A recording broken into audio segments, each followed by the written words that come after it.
Here we are with the Volkman. I'm sorry, and we're in Livermore. Yes. Yes, we are. Okay.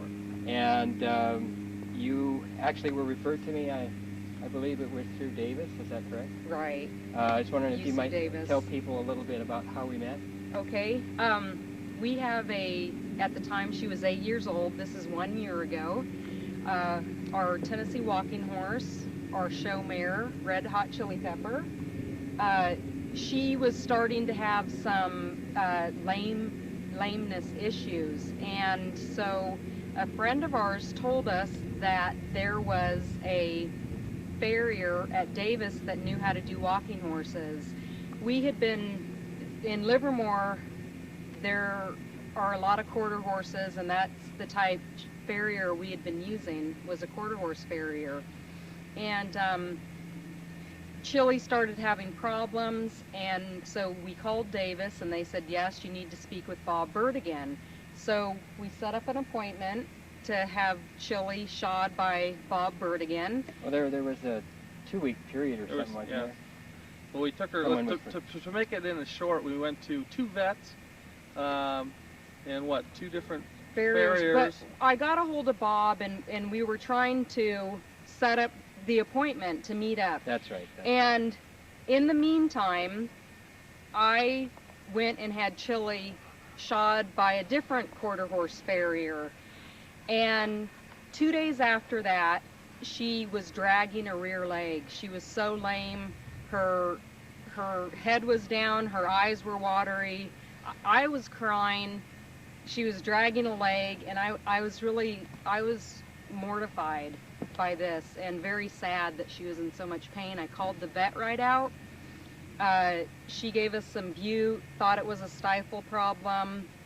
I called my old quarter horse farrier out. He put an egg bar shoe on her, and then the following day I took her to a highly respected vet in Oakdale, and we ran her through the lameness test. He gave me shoeing instructions and said that it may be a stifle problem, and there are tendons connected with that we could possibly do surgery on and cut these to help it, the extreme case, but let's try shoeing first. So at that time, I had seen 2 vets, 2 farriers. I called Bob up, and I said, I have a shoeing prescription from the vet. Can we please see you? So we went to see Bob at that time. Right. And then you brought the horse to where it was, and we completely went over the horse. The way I go over a horse is a lot different than most people do. I'm sure you realize that now. Yes. And showed you how her back was out, her neck was stiff, and that her problem was really in how she was shod, not so much in what was physically wrong with her. That, in essence, her whole body was out of alignment. Yes. So we went ahead and shot her, didn't we? Yes. We shot her. And then, but we didn't follow what the vet said, if I remember right. No. I handed Bob the prescription, and he said, okay, well, what do you want me to do with her? And I said, I want you to fix her.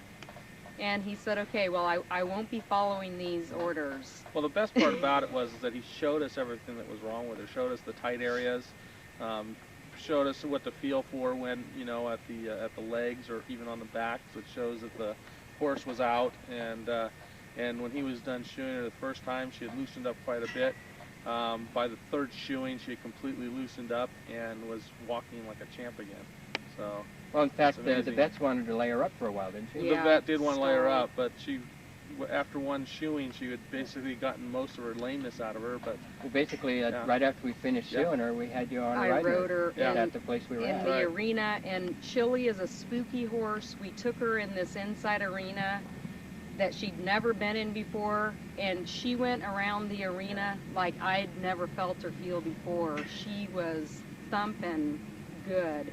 It was the best ride of my life. Yeah, you could also see too from her that her, after she had been shoed, that just her total mental attitude had changed, and that was a good part, because before you could tell she was in pain. She was kind of doing a lot of things that were like with the head and stuff, And you could see as soon as the shoeing was done that she kind of like brightened up, and she kind of sat loose in the body, and her head was back up again. And Okay. yeah. Well, and then we actually, you met me a few times at different places, or at the same place, I guess. Yeah. And then started to have me come to your place. Yes. Right. So, and I guess you've seen similar situations with your other horses too? Yes. Yeah. We had the first mare we bought. Once again, we couldn't find a farrier. Someone came out and she did not like farriers. He went to go up next to her and she was spinning around, and he got in his truck and left. And we did find a good farrier, our quarter horse farrier that we were using, that was also doing chili, who worked with her for 9 months to a year. We had to drug her every time her feet were touched. We would have to drug her. Yeah. And At the expense of. At the expense of the drugs, the vet, and everything else. And when Bob came out, he introduced himself to the horse. He took time with her, and she has her head down now, and she's so relaxed when he's working on her feet. It's incredible. I never had a problem with that horse. No, you never have not had a problem with her. And she hadn't been shod for a good 6 months to 9 months when you came, because Yeah. she was down getting bred. She was pregnant. Yeah. So Well, I appreciate that. I'm Thank sure you. we're going to get some out of it.